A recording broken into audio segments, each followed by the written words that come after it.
ಇಲ್ಲಿ ನಮ್ಮ ರಾಷ್ಟ್ರೀಯ ಮತದಾರರ ಸಾಕ್ಷರತಾ ತಂತ್ರ ವತಿಯಿಂದ ಮತ್ತು ರಾಷ್ಟ್ರೀಯ ಸೇವಾ ಯೋಜನೆ NSS ವತಿಯಿಂದ ಮತದಾರರ ದಿನದ ಕಾರ್ಯಕ್ರಮವನ್ನು ಮಾಡ್ತಾ ಇದ್ವಿ. ಎಲ್ಲರೂ ಕೂಡ ಮತದಾನ ಮಾಡಬೇಕು, ಮತದಾನದ ಮಹತ್ವ ತಿಳಿಸಬೇಕು. ನಮ್ಮ ಮನೆಯವರಿಗೆ, ಪೋಷಕರಿಗೆ ಮತ ಅಮೂಲ್ಯವಾದದ್ದು, ಅದನ್ನು ದುರುಪಯೋಗ ಮಾಡ್ಕೋಬಾರ್ದು. ಪ್ರಜಾಪ್ರಭುತ್ವದ ಒಂದು ವ್ಯವಸ್ಥೆಯನ್ನು ಬಲಗೊಳಿಸಬೇಕಿರ್ತಕ್ಕಂಥದ್ದು ಅದರ ಮಹತ್ವ ದಿನ. ಅದನ್ನು ನಾವು ಶಾಲೆಯಲ್ಲಿ ಆಚರಿಸ್ತಾ ಇದ್ವಿ. ಅದರ ಅಂಗವಾಗಿ ನಮ್ಮ ಏನು ಈ ಕ್ಲಬ್ನ ಮತದಾರ ಕ್ಲಬ್ನ ಸಂಯೋಜಕರಾದಂಥ ಗೀತಾ ಮೇಡಮ್ ಅವರು ಒಂದು ಪ್ರತಿಜ್ಞಾ ವಿಧಿಯನ್ನು ಹೇಳ್ತಾರೆ.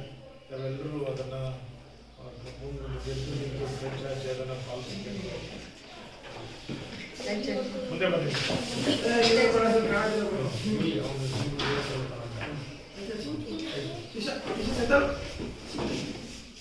ಪ್ರಜಾಪ್ರಭುತ್ವದಲ್ಲಿ ದೃಢವಿಶ್ವಾಸವುಳ್ಳ ಭಾರತದ ಪೌರರಾದ ನಾವು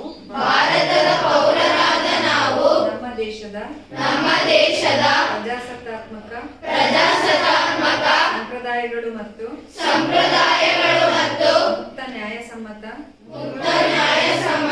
ಮತ್ತು ಶಾಂತಿಯುತ ಚುನಾವಣೆಗಳ